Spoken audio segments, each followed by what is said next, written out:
আচ্ছা, কিছুদিনের মধ্যে আপনি কি শেখ হাসিনাকে ফোন করেছিলেন, হোয়াটসঅ্যাপ করেছিলেন, তাকে আসার জন্য বলেছিলেন? তার জন্য কি আপনার মনটা আকুপাকু করে, বুকের বাম পাশে চিনচিনে ব্যথা হয়? আপনি কি আপাকে মিস করেন? যদি তা না হয়, তাহলে আপা আপনার ডাকে সাড়া দিতে চায় কেন?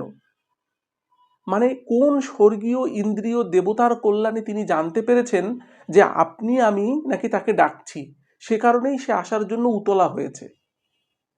শেখ হাসিনা এএফপিকে দেয়া একটা সাক্ষাৎকারে বলেছেন, ওরা আমাকে গ্রেপ্তার করতে পারে, বন্দি করতে পারে, হত্যাও করতে পারে, কারাগারেও পাঠাতে পারে।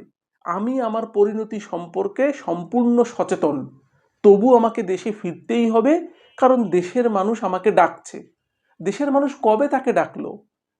আমি তো এখন চিন্তায় আছি, আপনি আমি যদি তাকে ফোন না করি, না ডাকি, তাহলে সে কেমনে বুঝলো যে দেশের এত মানুষ তাকে ডাকছে আর তার জন্য তাকে দেশে ফিরতেই হবে?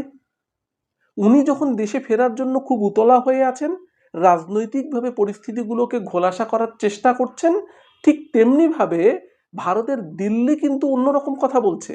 নরেন্দ্র মোদীর সংসদীয় কমিটি কিন্তু অন্যরকম সুরে কথা বলছে এখন।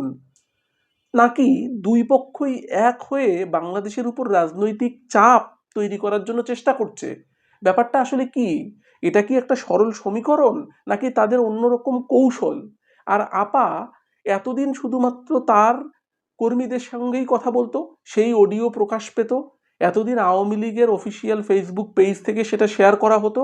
এখন উনি হর হামেশাই আন্তর্জাতিক গণমাধ্যমে সাক্ষাৎকার দেন, উনি ইমেইলে সাক্ষাৎকার দেন, টেলিফোনে সাক্ষাৎকার দেন, উনি লিখিত সাক্ষাৎকার দেন, উনি ইদানিং সাক্ষাৎকারের উপরেই আসেন। আর সবগুলো সাক্ষাৎকারের মূল বিষয় উনি দেশে ফিরবেনই, উনি কোনো হত্যা, কারাগার ইত্যাদিকে ভয় পান না। খুব ভালো। পরিস্থিতিগুলো কি, বিশ্লেষকরা কি বলছে, এই কথা আমলে নেব কি নেব না, দি বাংলা পালসের আজকের আয়োজনে সেই ব্যাপারটাই খোলাসা করে আপনাদের সঙ্গে তুলে ধরব। তার আগে চলুন প্রেক্ষাপটটা একটু বুঝে নিন। প্রেক্ষাপট আমাদের সকলের জানা, 2024 সালের গণ আন্দোলনের মুখে তিনি পলায়ন করেছিলেন। জাতিসংঘের রিপোর্ট ছিল 1400 মানুষকে হত্যা করা হয়েছিল, সরকারি হিসাব মতে 843 জনকে হত্যা করা হয়েছিল, অন্যান্য অনেক হিসাব রয়েছে, সেগুলোর মধ্যে নানান রকম বিতর্ক আছে, তো সেগুলো বাদ। এই যে হত্যা করা হলো, তার প্রেক্ষিতে মানবাধিকার লঙ্ঘন এবং মানবতা বিরোধী অপরাধ করার কারণে আন্তর্জাতিক অপরাধ ট্রাইব্যুনাল গত নভেম্বরে তাকে মৃত্যুদণ্ড দিয়েছে। মৃত্যুদণ্ড দিয়েছে, তার আপিল করার সময়ও ছিল 60 দিন বা 30 দিন, সেটাও শেষ হয়ে গিয়েছে। এখন তাকে বিচারের মুখোমুখি হতে হবে। অতএব প্রসিকিউটররাই বলছিলেন তাকে বিদেশ থেকে এখানে আনার ব্যাপারে সরকারকে কাজ করে তাকে এই রায় বা বিচারের মুখোমুখি হতে হবে। এখন এই যখন আবহাওয়া, তখন শেখ হাসিনা একের পর এক সাক্ষাৎকার দিয়ে আলোচনার টেবিলটাকে উল্টে দিয়েছেন। তাকে কবে ফেরত এনে শাস্তির মুখোমুখি করা হবে সেই আলোচনার পরিবর্তে আলোচনা চলে গিয়েছে তিনি যে দেশে ফিরবেন, এই শক্তি কোথা থেকে পাচ্ছেন, উনি কোন প্রক্রিয়ায় ফিরবেন, ফিরলে পরিস্থিতি কি হবে, ইত্যাদি ইত্যাদি ইত্যাদি। গৌতম লাহিড়ী নামে এক সিনিয়র সাংবাদিক ভারতের যে সাংবাদিক ফেডারেশনের সভাপতি ছিলেন, তিনি বলছেন যে শেখ হাসিনা ফিরবেন, মাথা উঁচু করে ফিরবেন, ডিসেম্বরের আগেই ফিরবেন, এরকম ভাবে কথাটা বলছেন। আচ্ছা আসুন, এই সময়ে আবার প্যাঁচটা লাগলো অন্য জায়গায়। দিল্লি অর্থাৎ শশী থারুর, নরেন্দ্র মোদীর যে স্থায়ী কমিটি, সেই কমিটির একজন সদস্য বললেন শেখ হাসিনা দেশে ফিরবে কি ফিরবে না সেটা তার ব্যাপার, রাজনীতি করবে কি করবে না তার ব্যাপার, তাকে দেশে ফেরার ব্যাপারে ভারতের কোনো চাপও নেই, কিন্তু ভারতের ভূখণ্ড ব্যবহার করে তাকে কোনো রাজনীতি করতে দেয়া হবে না। তো এতদিন থেকে শেখ হাসিনা কি করছে? ও তো নানান রকম ভাবে রাজনীতিই করছে, দেশকে অস্থিতিশীল করার জন্য নানান কাণ্ডই করছে। এতদিন পরে তারা সেটা বুঝলো।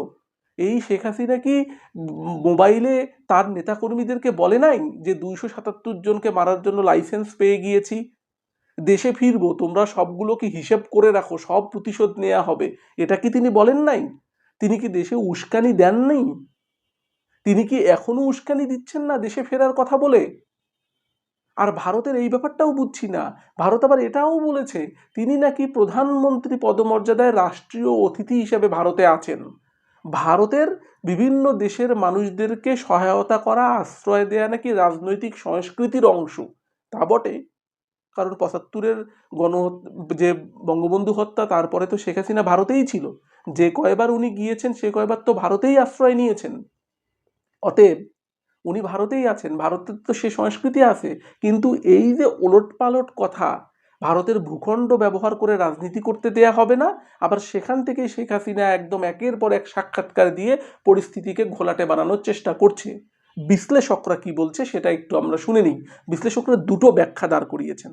এক নম্বর ব্যাখ্যাটা হলো, কেউ কেউ বলছে বিশ্ব দরবারে কূটনৈতিকভাবে কোণঠাসা হয়ে পড়া, প্রত্যাবর্তনের চাপ এবং মৃত্যুদণ্ডের রায় সব মিলিয়ে দেশে ফেরার ঘোষণা আসলে চাপের মুখে নেয়া একটি রাজনৈতিক কৌশল হতে পারে।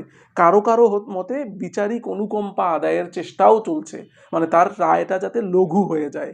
ব্যাখ্যা দুই হলো, আবার অন্যরা মনে করেন আওয়ামী লীগের কার্যক্রম কার্যত নিষিদ্ধ থাকা অবস্থায় দেশে ফিরে আদালতের মুখোমুখি হওয়ার ঘোষণা রাজনৈতিকভাবে একটি হিসেবি পদক্ষেপ, যা সমর্থকদের কাছে বার্তা দেয় এবং বিচার প্রক্রিয়াকে রাজনৈতিক রূপ দেয়। কথা সত্য, এখানে লক্ষ্য করুন, এর কোনোটাই এখনো প্রমাণিত সত্য নয়, কেবল ধারণা মাত্র। এমনকি শেখ হাসিনা কি সত্যি ফিরতে চান কিনা এটাও বোঝা যাচ্ছে না। তবে ডিসেম্বর পর্যন্ত ওয়েট করতে হবে। এর বাইরে যে বড় ছবিটা, সবচেয়ে বড় যে কথাটা, শেখ হাসিনা এই রাজনৈতিক বাজারটাকে এমনভাবে দখল করে রেখেছে যে গুরুত্বপূর্ণ তিনটা বিষয়কে আমলেই নেওয়া হচ্ছে না। ভারতের সাথে বাংলাদেশের সম্পর্কের জন্য ওই তিনটা বিষয় খুবই গুরুত্বপূর্ণ। নাম্বার ওয়ান যে বিষয়টা, বাংলাদেশি নাগরিকদের জন্য ভিসা প্রদানটা দ্রুত এবং স্বাভাবিক করার তাগিদ। কারণ ভিসা সীমিত হওয়ায় দুই দেশের সাধারণ মানুষের মধ্যে নেতিবাচক মনোভাব তৈরি হচ্ছে, সেই ব্যাপারটা নিয়ে কিন্তু আলোচনাটা চাপা পড়ে যাচ্ছে। দুই নাম্বার যে সবচেয়ে গুরুত্বপূর্ণ, ভারতের সাথে একটা গঙ্গার পানি বন্টন চুক্তি আছে বাংলাদেশের, যেটা 1996 সালে সম্পাদিত হয়েছিল 30 বছরের জন্য। 2026 সাল শেষ হলে সেই 30 বছরের চুক্তিও শেষ হয়ে যাবে। অতএব সেই চুক্তিটা নবায়ন এবং নতুন করে চুক্তিটাকে সামনে আনার জন্য চেষ্টা করতে হবে বাংলাদেশকে। কিন্তু শেখ হাসিনার কথার মাধ্যমে এই ব্যাপারটাও আড়ালে পড়ে গেছে। এবং 3 নাম্বার, বাংলাদেশের সংখ্যালঘু সম্প্রদায়ের যে নিরাপত্তা নিশ্চিত করার বিষয়টাকে কূটনৈতিক আলোচনার অন্যতম অগ্রাধিকার হিসাবে রাখার যে সুপারিশ ছিল, সেটাও কিন্তু আলোচনার বাইরে চলে যাচ্ছে।